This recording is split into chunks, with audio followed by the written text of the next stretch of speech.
ल हेर्नुहोस् यति बेला हामी वार्ड नम्बर 7 नरद गाउँपालिका वार्ड नम्बर 7 मा छौँ।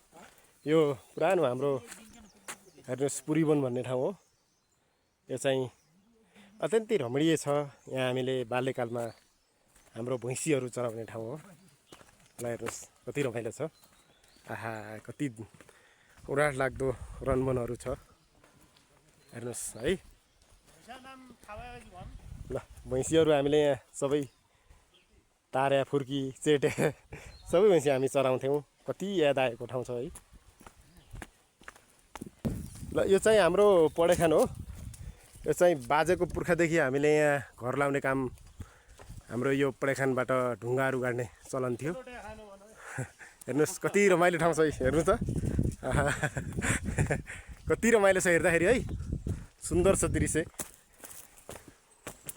हेर्नुहोस्। पढेखान भन्ने ठाउँ हो यो। हाम्रो पुछाइ आउँदै हुनुहुन्छ यहाँबाट।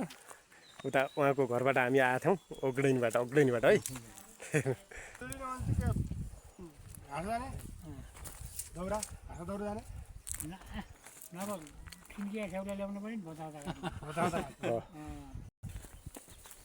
उता माथिको चाहिँ हाम्रो छाप्रेमाज भन्ने ठाउँ हो।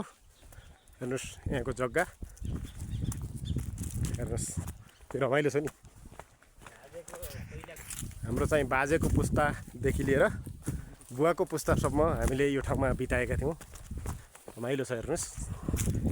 त्यो चाहिँ हाम्रो कुलो है, सिँचाइ कुलो। यो चाहिँ हामीले लेकमा चाहिँ बाल्यकालमा हिँड्ने बाटो हो। हेर्नुहोस् रमाइलो बाटो छ, रमाइलो छ। यहाँ चाहिँ दिदीबहिनीहरू बसिरहनु भएको छ। हाम्रो यो लेकमा जाँदाखेरि रमाइलो गर्ने बाटो हो, बाल्यकालमा बिताएको बाटो है। ल हेर्नुहोस् कति रमाइलो छ।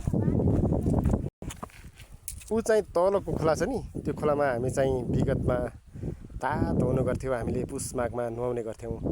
पानी पाटाको धारो भन्ने हो।